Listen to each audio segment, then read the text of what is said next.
Ryan, congratulations. First fight in 15 months, and you go the 12-round distance for the first time in your career. How'd you feel in there? I got nothing but respect for Tagoe. He fought a hard fight. He was making it a little difficult for me to end him. I hit him with some shots, and he was crafty with the holding and stuff. You know, I was trying to get him off me.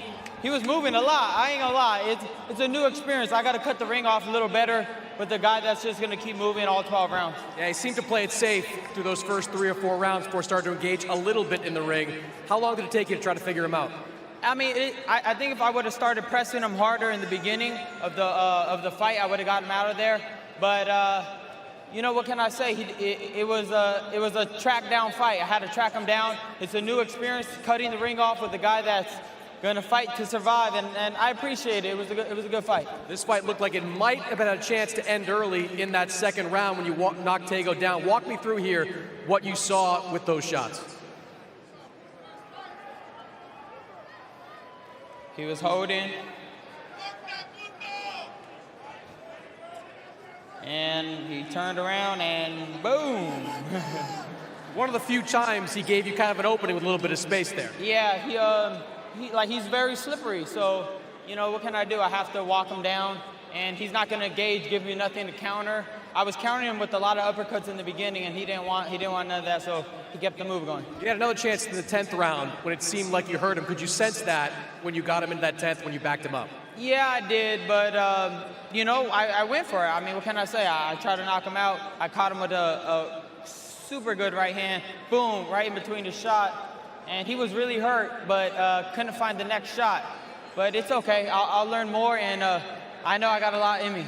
First fight, working with Joe Goosen. How did that partnership work for you in the ring? It felt great, man. I was super comfortable with him. I love Joe. We were very comfortable in the ring, and we have a great relationship. And I got nothing but love with him, and he's just the best guy. You're coming off that right hand injury. How did the right hand hold up in there?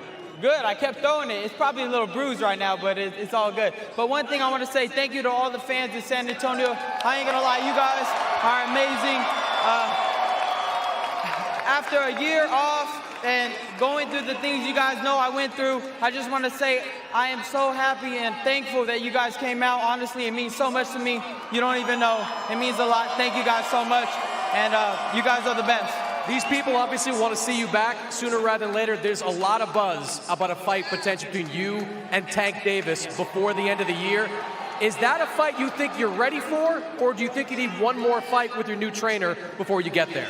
You know, in the past, I'm always with the call-outs, but I've grown and I'm matured, and I'm going to let my team handle it. I'm going to let all my coaches and everybody, and when it's on, it's on.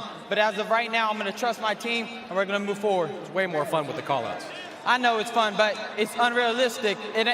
You know, I don't want to lie to the fans. I think that's happened enough, and I'm not about to do that to y'all. It is what it is. When we fight, we fight. Congratulations, Ryan, and welcome back. Guys. When we fight, we fight. Sergio, who do you want to see him fight next?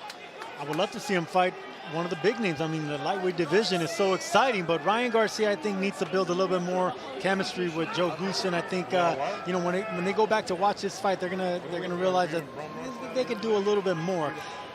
Get in there with an offensive opponent. What about Jojo Diaz? He was sitting here earlier. Get in there with an offensive opponent. Is that Jojo Diaz? That is Jojo Diaz.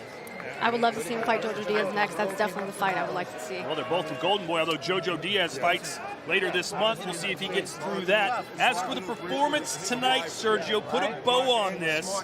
12-round, unanimous, dominant decision for Ryan Garcia, but obviously doesn't get the KO he wanted.